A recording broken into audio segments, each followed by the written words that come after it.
They really dropped the ball on this one.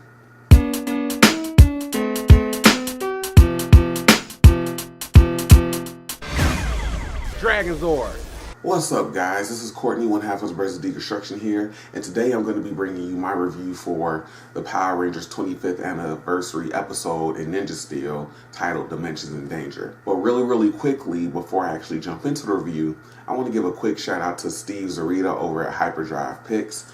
At PMC, they had a booth and they were doing morphin sequences. I think it cost like $15, so I said, why not? I might be able to use it for something. So from here on out, if I do any type of Power Ranger related review, you will be seeing my morphing sequence right after the title card. So again, shout out to Hyperdrive Picks. Might put the YouTube down in the description below, stuff like that. So let's go ahead and get on with the review.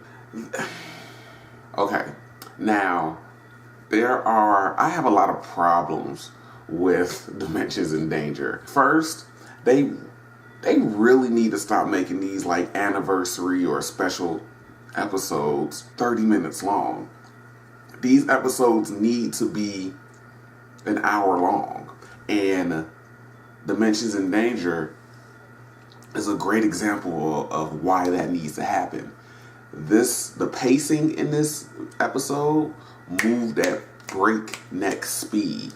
And it literally went from one thing to one thing to one thing to one thing, not really giving enough time for the story to breathe. I don't know if the previous episode of Super Ninja Steel set it up or had more information or something like that. But still, this is the 25th anniversary of Power Rangers, and you're doing an episode and you're releasing it on the day that it came, that the series, the franchise debuted on August 28th. Making an hour. Now, another one of my problems that I have with the episode is the fact that they released it on the day that the first episode aired, and they had nobody from that episode appear in this one. I understand you got Tommy in the episode. Tommy didn't appear in the very first episode of Power Rangers. He didn't appear. Green with Evil wasn't until episode 17, I believe. So you have Tommy, who appeared a third or a quarter of the way through the season, appeared in an episode, but you don't have anybody else that appeared in that first episode. Why not go as Austin St. John? Why not go as Walter Jones? Why not go as David Yost? Hell, why not even as Amy Jo Johnson? Maybe she would have done it. Now, I understand. I'm one of those people that always gets on others about not understanding the subtlety of certain situations. So maybe they did reach out and those actors just turned it down. Who knows? But there's a history of not asking certain actors to come back for an anniversary episode like they did with the Legendary War. And it just doesn't make much sense. Like, if you're going to do this and release it on the actual anniversary of this entire series, get somebody that appeared in the first episode. You have 5 options, because obviously 3 passed away in 2001. But still, you have Austin, Walter, David, Amy. I don't understand. And I think my third problem, probably my last problem, well, it's definitely not my last problem. My next problem that I have with the episode is Tommy and his morphers. It doesn't make any sense. He has a master morpher. It allows him to switch through all of the powers that he's had. That doesn't make any sense.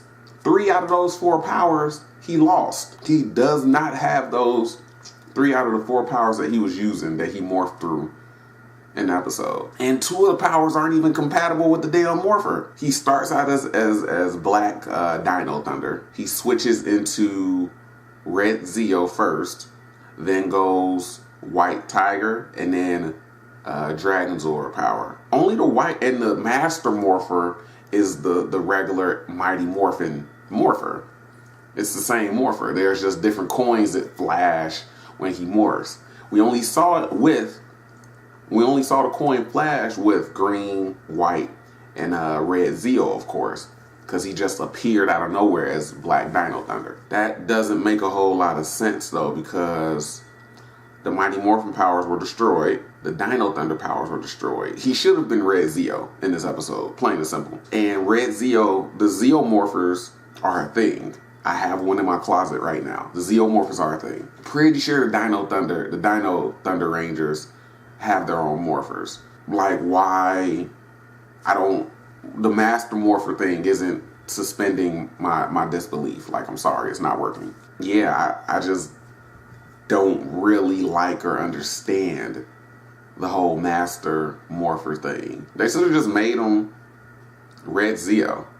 That's the only power he has, I'm pretty sure. Correct me if I'm wrong. I'm sure my brother will. But yeah, like, just give him that one. Other than that, I mean, Rocky should have been Blue Zeo instead of Red MMPR.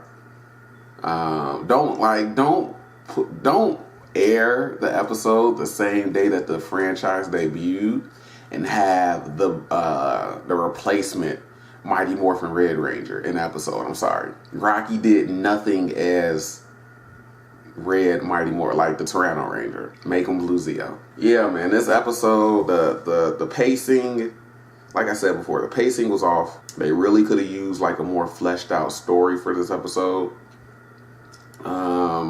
The appearances by the specific rangers that they chose was alright, I guess.